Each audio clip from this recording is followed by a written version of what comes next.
How's it going, ladies and gentlemen? Welcome to, yet again, another news roundup video. Today we are talking about, unfortunately, another big report surrounding Ezra Miller, a little update on the HBO Max Constantine series, an absolutely huge update on HBO Max's Strange Adventures series, another show which some of you may have forgot about by now, but we have massive details coming from Kevin Smith, who was going to work on that show, and he gave us a bunch of information about it, and this was actually one of my most anticipated DC shows for HBO Max, which was announced before HBO Max even released, so that's going to be a really interesting one to talk about. We have another story about a returning role for Joker 2, and I'm looking forward to talk about that with a couple of theories, and maybe something else as well that I'm forgetting to mention right here. But if you're enjoying these news roundup videos, guys, you know what I'm going to ask you? I would always appreciate a little click on that thumbs up button. Just helps spread this out there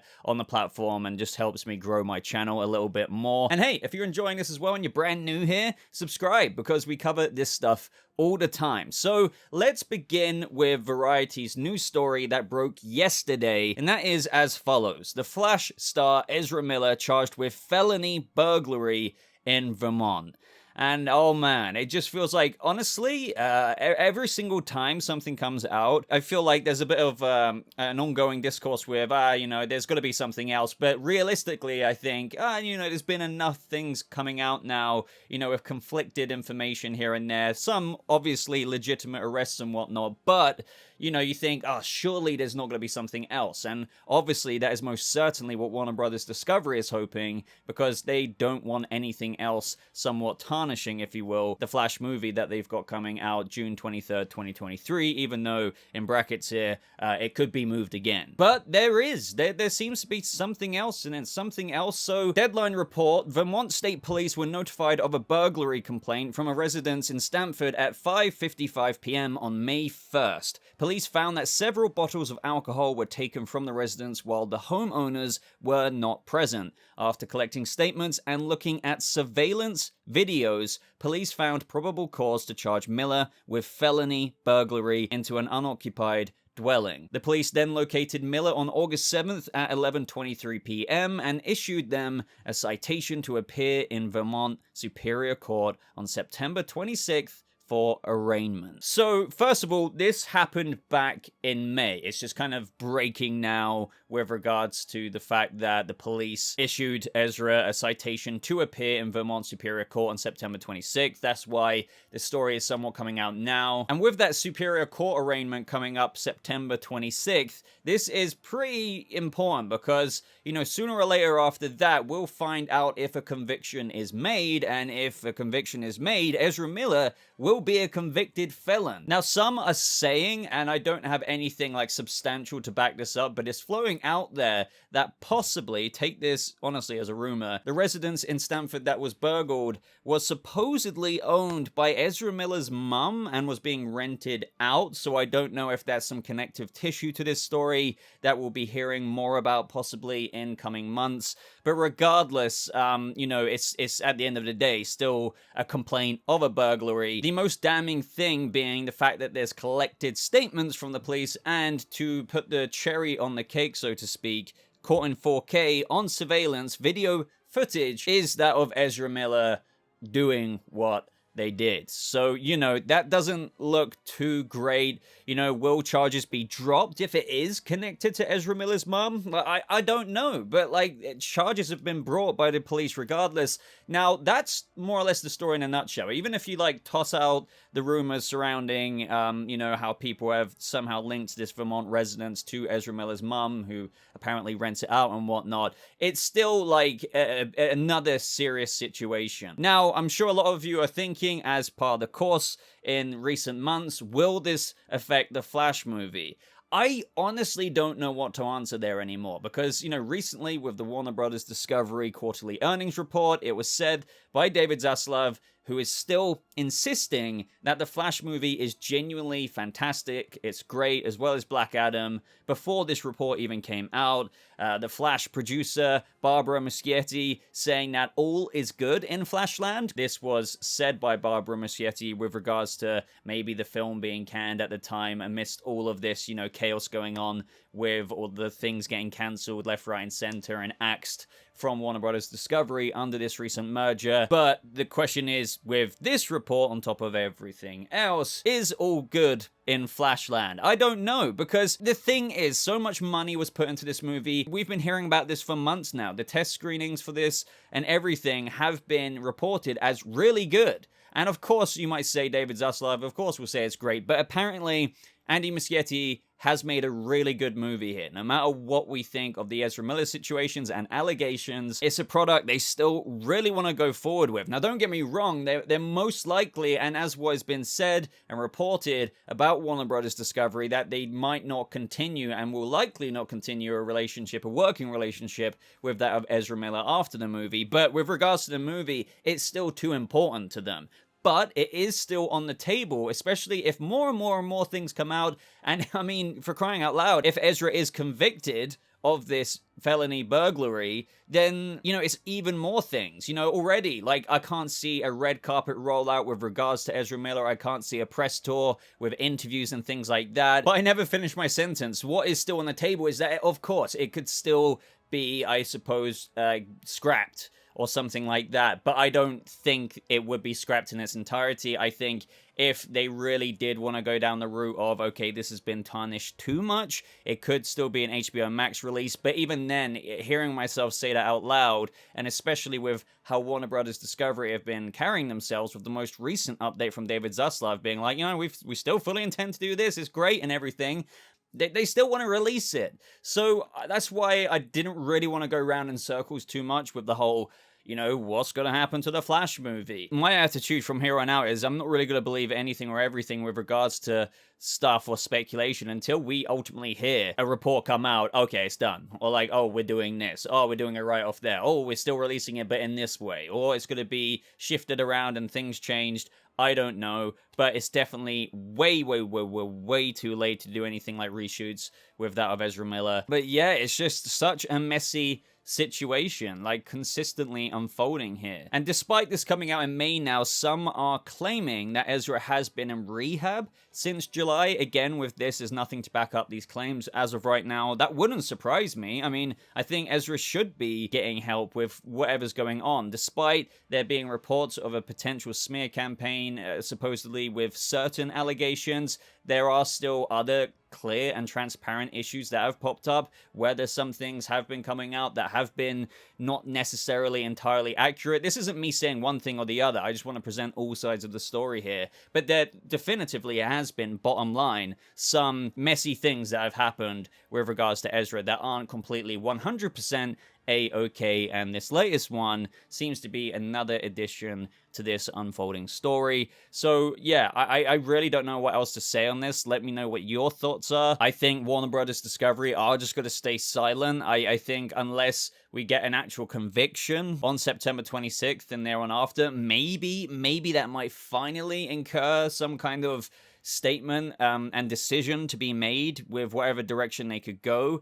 But until then, or even if that happens, I think nothing's going to be said about it, and we're going to have to still assume that all is good in Flashland. But will be interesting to know your thoughts regardless on this one. Moving on to the next story of what I wanted to talk about and cover is such an interesting one. Now, I assume that everyone watching this video right now, not everyone, but maybe a majority of people might not know exactly what I'm on about here. So you may remember, even before HBO Max was even released, before you could even download the app on your phone or your TV, HBO Max's Strange Adventures and the Green Lantern series were announced. Like, you know, you're probably seeing a picture on screen. These were literal upcoming projects that were in development, have been in development up until quite recently, to be honest. As for Green Lantern, we will get to that. But under that of the old Warner Brothers regime, these were shows that were 100% going forward. And I made a video a little while back now updating us all on the most recent information on the Green Lantern series and how it still seemed to be very much so in development, all while there was absolutely nothing on Strange Adventures. Well, the interesting thing is now, with the recent information and the chaos going on at Warner Brothers Discovery and all the discourse surrounding the cancellation of Batgirl and this, that, and the other, Kevin Smith had something to say about all of this on his show. This is going to be a little bit of a readout, but I wanted to kind of quote it word for word because this was one of my most anticipated shows, because essentially Strange Adventures was going to be somewhat a DC anthology series, so episode to episode, exploring characters of that in the DC universe, maybe from a citizen's point of view, or even from the hero or villain point of view, and just make it like a really interesting story each and every episode with quite a high budget. That just sounded very, very, very intriguing to me. So as follows is what Kevin Smith had to say about his episode and characters in Strange Adventures for HBO Max. Now, HBO Max, I don't just say nice things about it for this reason. I was loving before I was involved with them, but I got paid by these cats within the last year. The good folks at Berlanti reached out to me 2 years ago, and I'd done a bunch of episodes for Supergirl and Flash, so Sarah over there was like, hey, we're going to do a new show with HBO Max, and I was like, right on, because they normally do all that shit with the CW, and this is like as HBO Max was emerging. I said, what is it? And she says, a DC comic show is called Strange Adventures. And Strange Adventures in the DC Comics is the title where Adam Strange comes from. They were using it as an anthology series. It was meant to be a DC Comics anthology series for all of the characters that aren't Batman, Wonder Woman, Superman, all the very famous characters. He goes on to say that DC has a treasure trove of what they call IP, or what we just used to call comic book characters, that they would love to get out there rather than just doing the same stories over and over. They asked me what I wanted to do, and they gave me a list of characters I could choose from, and I chose 2 characters on the list to create a story about, and it was Jimmy Olsen and the Daily Planet and Bizarro. Me and Eric Carrasco, who's a good friend of mine, who wrote the Supergirl episodes I did and also wrote on Masters of the Universe with me for season 1, him and I wrote this script that we were one story. He goes on to say, so the previous regime was just like, we're doing Strange Adventures, so we were writing one that I was going to direct.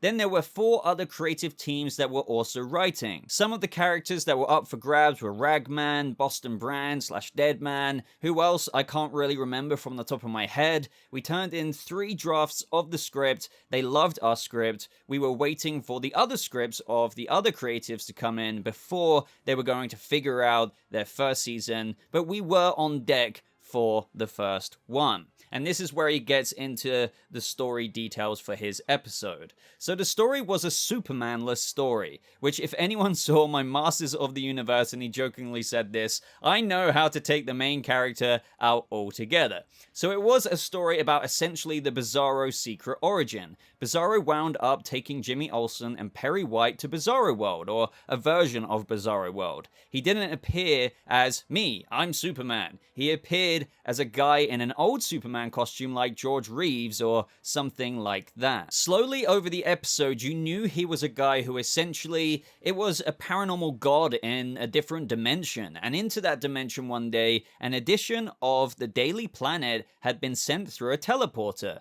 an experiment in Metropolis. It wound up into this voidless dimension where this being tried to replicate the world of the Daily Planet, which includes stories about Superman, and so he set himself up as Superman. So everybody there is like, we love Superman, but as soon as his back is turned, they're like, help us. The characters slowly, over the course of the episode, the veneer would fall. There was a rebellion that was sort of growing within this fake metropolis where they would put backwards S's up on the wall to warn people about, like, he's not what you think he is, and then slowly he became, over the course of the episode, Bizarro. And then he came back to Metropolis and fought outside the Daily Planet. The opening scene had a giant toy soldier that was frozen outside the Daily Planet because toy men had attacked the day before. So that plays into the finale, and then at the end, he winds up doing something fairly heroic. He comes as a monster, but winds up saving a child, and finally gets to be the Superman he always wanted to be, and then takes off. And they're all like, I wonder if we'll ever see him again. And this last scene is something that I feel like would have been really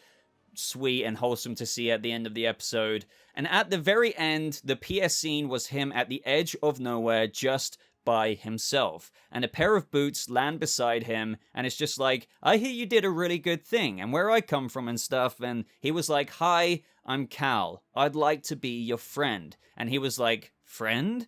So it was really kind of sweet and touching. I tell you all of this and the entire story just to tell you that the person we didn't lock in, he wasn't signed to a contract, but the person that we were pursuing to play our Bizarro was Nicolas Cage. And there you have it. That's like the full quote with regards to his Bizarro, Jimmy Olsen, Perry White, Bizarro World story for DC's Strange Adventures. And, you know, for example, the next episode would have been a completely different episode, maybe about Ragman, as he mentioned. That was one of the characters up for grabs. I think this is such a shame because this had a lot of potential. It was likely canned because Kevin Smith in his show as well, I recommend watching his video, goes into some other details with regards to he's used to like dealing with 3-4 million an episode kind of things. But in his communication, they came back to him saying, no, this is like 16 to 20 mil per episode. Now let's just assume there's 6 or 8 episodes. Let's just say 8. That is well over $100 million. Now granted, the Green Lantern series is going to cost well over that. I think this is obviously down to one of David Zaslav's cost-cutting measures. Now you may be like, but why? If, you know, some other shows might cost that much, it's probably more specifically down to David Zaslav, as we know, wants to heavily concentrate on the biggest franchises within that of DC. So, for example, Batman, Superman, Wonder Woman. Sure, you've got other shows going along like HBO Max's Constantine, everything like that, but that's kind of a big character. And with a show like this, if you're not going to have massive, massive, massive characters in it, even though you had that Superman bit at the end, maybe Zaslav was like, even though I'm going to spend this money in other areas, in other series on HBO Max, it's still about other characters that aren't necessarily as big. So do we want to spend the same budget as we have on other shows, 16 to 20 mil per episode, when it's not going to be about, let's just say, Constantine or Zatanna or whoever, if you know what I mean. So that's why I think it was ultimately canned, even though it was seemingly getting along in development quite nicely. And when asked if there was a connection between that story and what we're hearing about HBO Max, Smith replied saying, yes, this was killed definitely by the new regime. I don't know this for a fact, but I also haven't heard anything about the Green Lantern series that they were supposedly doing. I wouldn't be surprised if that was a casualty too.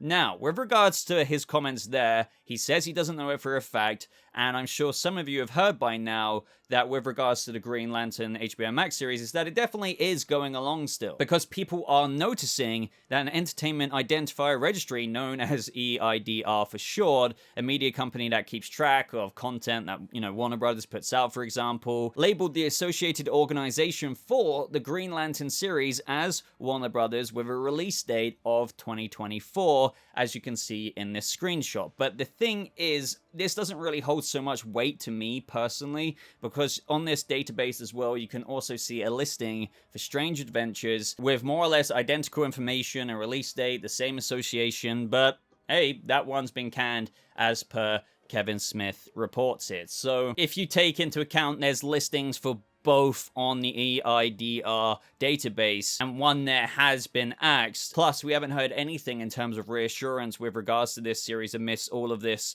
you know, show chaos and movie chaos with the whole Warner Brothers Discovery thing as of late. I'm not saying it has been canned, it's just, you know, we can't take it for a fact just because there's a screenshot on the database because of the Strange Adventures screenshot as well. But for what it's worth, the creatives behind the show have, before the whole Warner Brothers thing recently going on, said some encouraging things with regards to its development. And I've done a full video going into in-depth detail about it that covers all of the latest updates, all of the endorsements from the creators behind it saying, oh, you know, we're doing this. So I do recommend checking that video out because I'm assuming a lot of you might not have seen that. And yeah, that's more or less everything that comes out of this story with Kevin Smith talking about the HBO Max shows. He also had quite a bit to say about Batgirl, kind of slamming Warner Brothers Discovery and everything, and his comments on the Flash movie. Let me know your thoughts on Strange Adventures. Let me know what you thought of his episode, the Bizarro, you know, adaptation in this anthology episode-to-episode series. And so the next story we have to talk about today, funnily enough, talking about all of the HBO Max shows or movies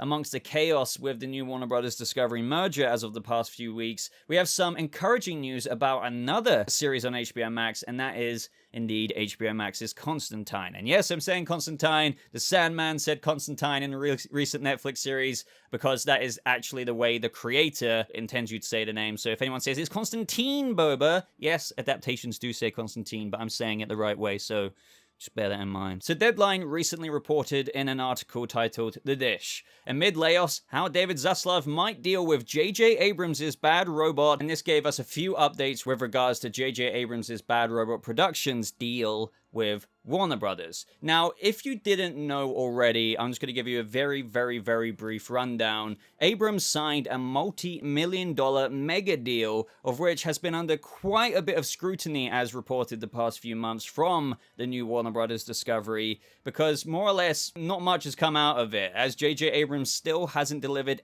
anything significant on either the TV side or the film side since signing. Now, the DC rights that JJ Abrams' Bad Robot Productions had and the projects that they were helming and still are helming as of right now include as follows: the Superman film that Ta-Nehisi Coates is writing, a DC movie based around Zatanna, which I'm sure you've already heard about for some time, that Emerald Fennell is writing, a DC Comics Madame X series with Angel Robinson, and of course HBO Max's Constantine. Now, this is the interesting aspect of what Deadline has to report about this series. So one HBO Max project that sources point to as being on solid ground and moving along is Constantine, a darker reboot of the DC Comics character from British writer Guy Bolton. The project is set around a diverse lead, rather than the one played by Matt Ryan in the 2014 NBC series and the CW's Arrowverse, or the 2005 Keanu Reeves feature film.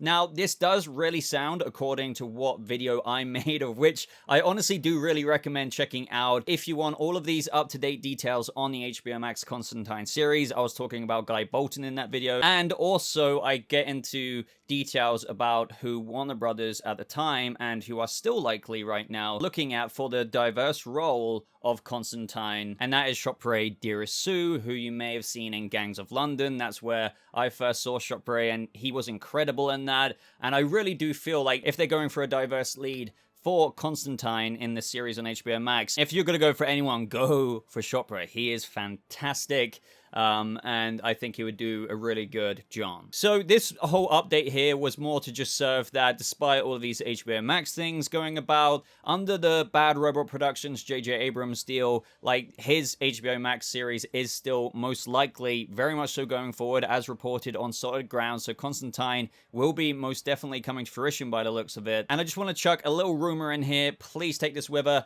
iceberg of salt, that apparently Warner Brothers Discovery are looking to develop a new Swamp Thing project, and maybe even possibly bringing back the cast from DC Universe's Swamp Thing, but with a bit of a soft reboot, and obviously with the whole Justice League Dark universe that JJ Abrams' Bad Robot Productions are trying to fulfill, you know, the whole Madame X thing, the Zatanna, Constantine, and the Justice League Dark movie that is reportedly in development and everything. Swamp Thing will be a part of that, and it would be so cool if this rumor is true, because the Swamp Thing show that was on DC Universe had insane production. I really miss that show, and it does make sense that if they want to bring something back to ease into their new Justice League Dark direction, why not bring back something that had amazing, you know, design to it, the same actors? That would be incredible. But this is just a rumor. Like, it's honestly just a rumor, but I will be keeping a close eye on it for anything in the future. But let me know your thoughts on this Constantine series update. All right, so we got 2 updates left, and the next one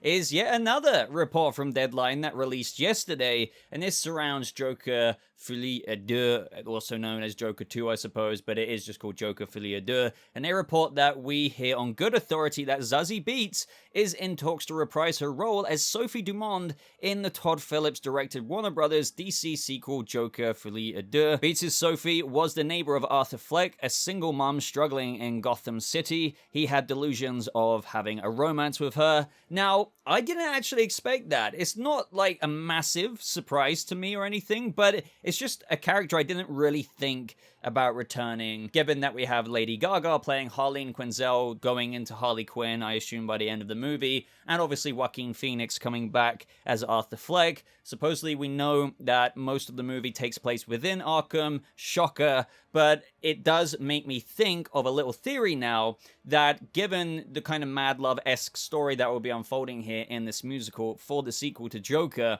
that we're going to see Harleen slowly but surely delve into madness. She will maybe eventually break Arthur Fleck out of Arkham State Hospital. And what if, when they're out in Gotham City causing chaos as the newly turned Harleen to Harley Quinn and Joker, that maybe Harley kills Sophie Dumond out of this kind of warped jealousy of a romance that never really even happened in the first place. Or perhaps there's nothing to do with that, and it's maybe just a joined killing experience, which would be very dark. I know, very, very dark, but that's the kind of dark that I'm expecting from Joker 2 Folie à Deux. So let me know your thoughts there. How do you think Zazie Beetz' Sophie Dumond will return? Now lastly, guys, we've got an update from Idris Elba about an upcoming DC project. So Eric Davis from Fandango tweeted as follows. New, I just spoke with Idris Elba about his new film Beast. I asked what we'll see him in next, a Marvel project or DC, and he said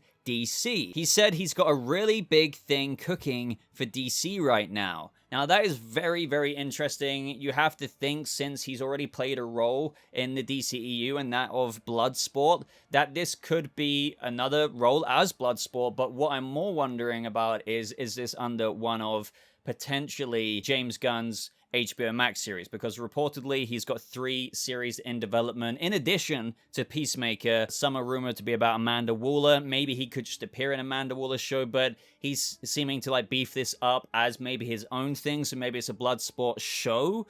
But you never know. That's as far as the speculation can really go, because it would most likely be involved with James Gunn, and James Gunn's also been teasing Peter Capaldi's Thinker. That could be a whole show separately as well. So let me know what you think about that. Do you want to see Idris Elba in his own separate show, or do you think it could be a part of this larger show as of one of the 3 new shows that we've got? That's super interesting to consider. I wouldn't be surprised if it's like whatever this Amanda Waller thing is, that there's some other thing going on where she enlists Bloodsport or something like that. But then again, with the way the Suicide Squad ended, who knows? So that is everything I've got to talk about in today's whopping big news roundup video again. I would love to hear your thoughts on absolutely everything. Thank you so much for the support on these videos. I love, getting the opportunity to talk about multiple things in one video that I might not necessarily get the time or chance to talk about in separate videos. Click that thumbs up button, as it really does help support the channel and the videos and their growth. You can also help support the channel even more if you want to with the super thanks. That's a way that you can give back to the channel if you feel like doing so. By all means, you do not have to. But other than that, ladies and gentlemen, follow me on social media, Twitter, Instagram, everything like that is in the links down below and in the top pinned comment. But thank you so much for watching. I hope you all have a lovely rest of your day, and I'll see you people of the DC multiverse in the next video. Goodbye.